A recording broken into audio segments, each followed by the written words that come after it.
Welcome to Flourish. I am so excited to be able to bring you a platform that is dedicated to equipping you for impact.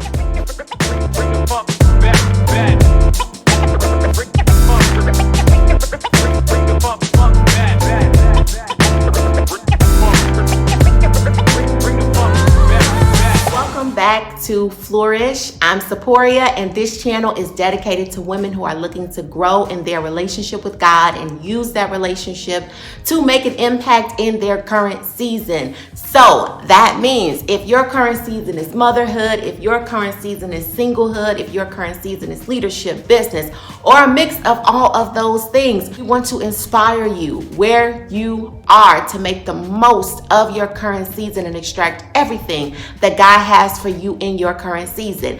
If any of that describes you or interests you, please make sure that you subscribe. I look forward to all the growth that we are going to experience together, and welcome to the Flourish family. This video is all about 6 questions to better goals. So if you're like me, you do vision boards, you do goals. I think overall though, all of us are tired of the conversations about how to make money and all of that. I came to a point where I'm like, it has to be more to life than this. And God is like, I got you. So I'm going to be talking about 6 questions that you can ask yourself in order to create better goals. We are not erasing, right, the goal to make money. We are not erasing the goal to business ownership and all of those good things, because we believe in that too. However, we want to up level the goal. We want to extract God's purpose for our lives. And so these 6 questions are going to help you to do that. I pray that you enjoy the video, and let's go. Question number 1. What do you value? And what are your values? What's important to us and what we care about ultimately are our values. Things that we want to champion and live out, attributes and character traits in ourselves that we want to exemplify, ultimately determine our values and how it is that we approach life. So I have a list of values down in the comments, and you can look at those values and determine if those are some of the values that you want to take on. It's just a list to help kind of like jog your memory. So drop down in the comments which one most resonates with you and let me know. Question number 2. At the end of last year, I lost my grandmother, and we had our memorial and we had a funeral and all of that. And one of the things that death tends to do is it tends to make us look and assess the life of a person. That assessment then also helps us to begin to think about our own mortality as well. And it led me to think about the question, what do I want people to say about me when I die? And I know that this may seem cliche. However, if you really sat and thought about this question, what do I want the people that I value most in my life? What do I want them to be able to say about me when I die? What do I want my children to be able to say? My mom, my sisters and brothers, my friends, what do I want them to be able to say about me when I die? That is going to change the way in which I live and move on a day-to-day basis. Question number 3, based on your current habits, who are you becoming? Based on what you are doing on a day-to-day basis, who are you becoming? I used to have my son say this quote, I am the product of my choices, and today I'll make good choices. What I do today determines where I stand tomorrow. And I'm going to talk about this specifically in the area of weight loss, so you can kind of catch it how I caught it. I lost 25 pounds last year, and I've said this a couple of times because I'm just proud of that. And you know, when you're losing weight, you check yourself on the scale often. And so one of the things that I did was I put a scale in my living room and I put a scale in my kitchen. So try that out, like move the scale to where you are most frequently and see if you weigh yourself more. Anyway, I put one scale in the kitchen because that's where I make my food decisions. And I put another one in the living room because I frequently walk into the living room and I weigh myself.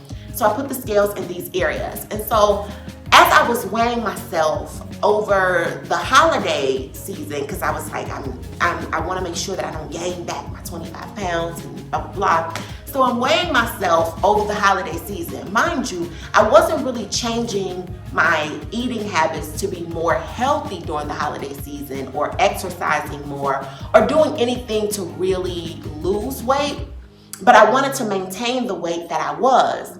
I was eating holiday food just like the rest of you, eating all these things, but it's funny because every day I was weighing myself for about 2 weeks. The weight didn't change. Like it was like, okay, no change, no change, no change.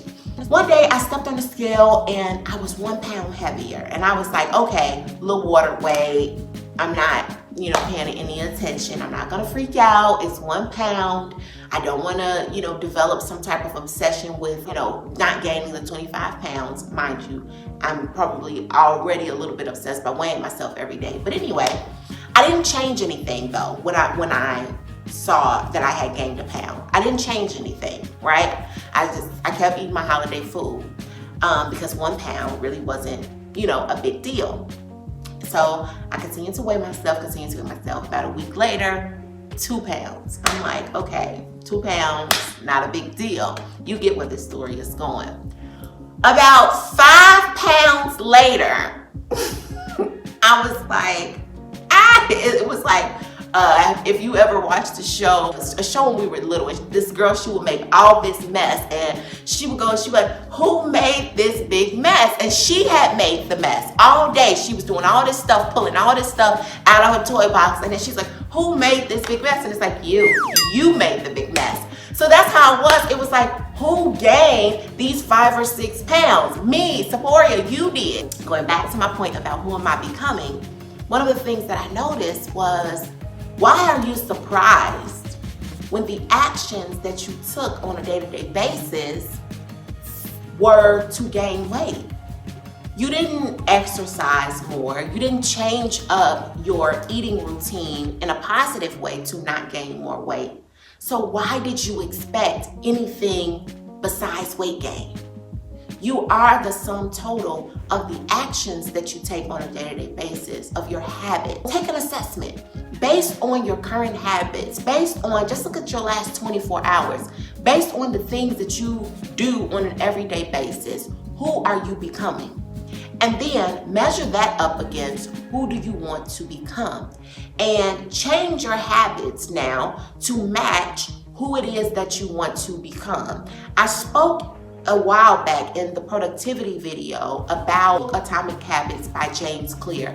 It is a life-changing book. I say it's probably one of the only habit-changing books or habit-forming books that you'll ever need. Get that book and read the strategies in that book, because that's also going to help you kind of reform your habits. And go back and look at the productivity video, because we do talk a lot about different productivity tools, but we also talk about that book and some of the habit-changing things that James Clear talks about in that book. So that will help. Question number 4, what kind of relationships do you want to have? What are the values and what are the things that you want to bring to a relationship, and what are the things that you want a relationship to bring to you? So for me, it was important when I talked about what kind of relationships do I want to have, leaning into my children so that I can understand them, what it is that they needed. So kind of like customizing my relationships was something that I thought about. I also think about, what do you need in return from relationships? What do relationships need to add to your life in order to exist in your life? A person that values stability, that values security, that values consistency. These are probably some of the ways that you want people to show up for you.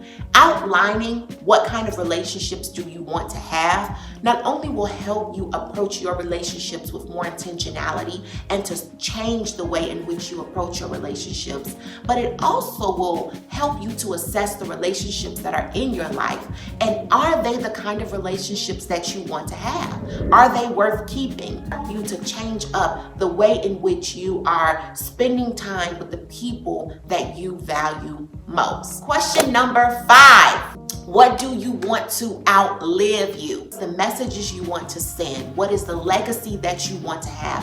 What are the things that you want to create and leave in this earth? What do you want to outlive you? So that's one of the reasons why I did create Flourish. If YouTube exists forever, people can watch and know what I valued and what I cared about. And I think that that's what social media helps us to do. It helps us to exhibit our values and champion our values in a public way so that outlives you. So that's one of the ways. There are other things that you can create, your art, writing, poems, blogs, all different things that you can create that can outlive you. Your children, that's something that will outlive you.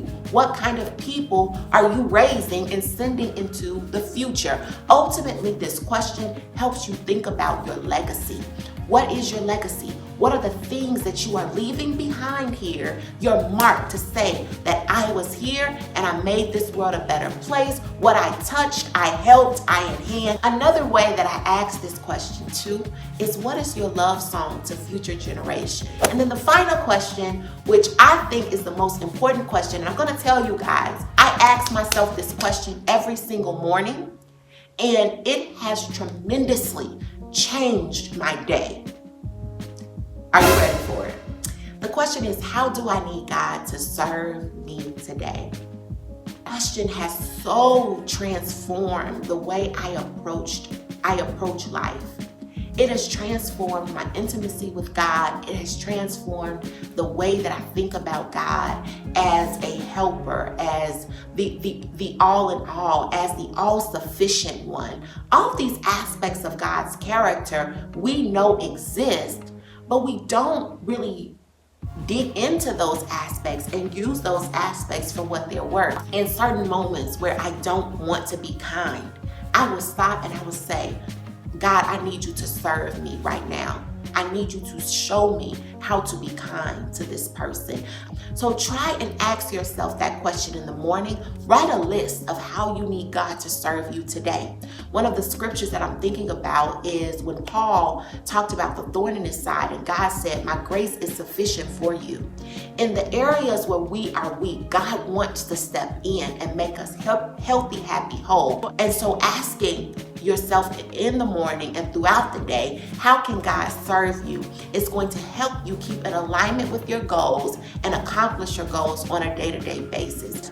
God is there to aid us in the accomplishment of our goals. As you ask yourself these 6 questions and you're working with God, remember that you are bringing God's strategy to life through you. And so if this is God's strategy, He has a vested interest on a day-to-day basis to bringing it about. Not only is it in terms of our goals, and this is why I switched up the questions to introspective questions, because I want to change up the narrative from money goals and financial goals and numbers and all these things, which those things are important as well. But I think it's even more important that we produce from the inside out. God wants to build you. What comes to me must come through me. God is building you from the inside out. And so God has a vested interest, not in just the external things that you do, but God has a vested interest in who it is that you are. And what you build and what you do flows from who you are. It is enriching your life to make an impact in your current season, to make an impact, to use your entire life to make an impact, and to ultimately leave a legacy of impact, because that's what we all want, right? So I pray that these 6 questions really inspire you. Take the time to really sit down and ask yourself these questions, pray about your answers, work through these questions. Drop down in the comments below what are the values that you are going to champion. I am so excited for the impact that you are going to make, for the impact that God is going to make through me, and for the growth that we are going to continue to experience together.